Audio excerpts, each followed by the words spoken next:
1 brom 2 metil butan. Xo'p, yozib olamiz. Butan birinchi uglerodda brom bor ekan. Ikkinchi uglerodimizda metil radikali bor ekan. Virus reaksiyasiga kirish natijasida birlamchi uglerod atomlar soni A va ikkilamchi uglerod atomlar soni B qanday o'zgaradi? Reaksionimiz 80% ekan. Xo'p, virus reaksiyasiga kirishda hosil bo'lgan mahsulotimiz 1 2 3 4 5 6 7 8 bu qismida 3-chi uglerodimizda metil radikali bor ekan. Qismida 2-chi uglerodimizda metil radikali bor ekan. Virus reaksiyasiga kirishdi. Qanchadir qismi ortib qolgan. Metil radikali va brom. Aniq son bermagan uchun men 100 ta molekula oldim. Reaksionimiz 80% bo'lsa, 80 ta molekulasi virus reaksiyasiga kirishgan, 20 ta molekulasi ortib qolgan. Va birlamchi uglerodlar. Keling, mana qilamiz. Birlamchi uglerodlarni dumaloq ichiga olaman. Doiraning ichiga. Mana bu birlamchi uglerodlarimiz. Birlamchi. Ikkilamchi uglerodlarni esa uchburchak shakl ichiga olamiz. Uchburchak. Xo'p. Birlamchi. Ikkilamchi.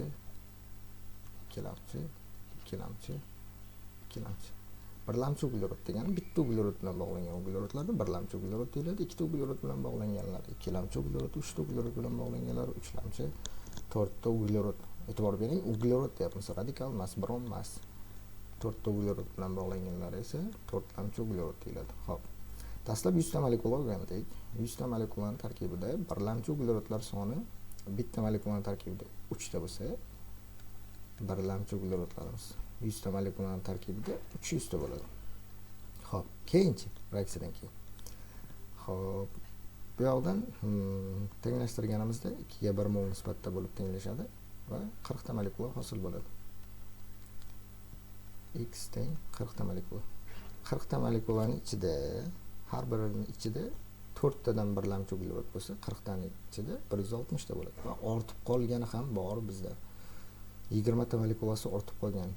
Har bitta molekulasining ichida 3 tadan bo'lsa, 20 ta molekulasining ichida 60 ta bo'ladi. Ya'ni 160 hosil bo'lgan mahsulotdan va ortib qolganidan esa 60 ta. Jami 300 taqsim 220 ga to'g'ri keldi. Buni qisqartirib oladigan bo'lsak, 15 taqsim 11 ga to'g'ri kelar ekan. Ya'ni birlamchi uglerod atomlar soni 15 taqsim 11 marta kamaydi. Endi davomida aytyapti. Bu A qismi edi.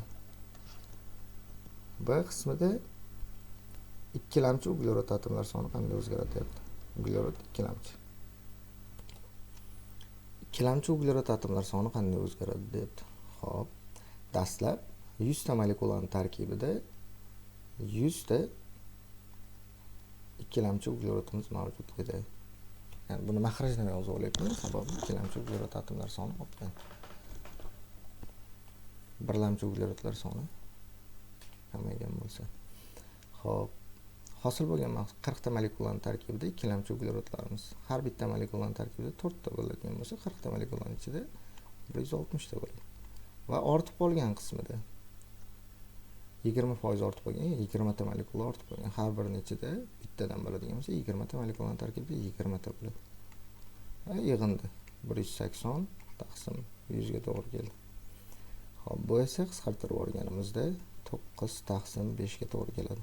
Ya'ni bu ikkilamchi uglerod atomlar sonimiz 9 taqsim 5 marta ortgan. Bu B ga to'g'ri keladi. Xo'p, shunda variantimiz. Birlamchi uglerod atomlar soni 15 taqsim 11 marta kamaydi.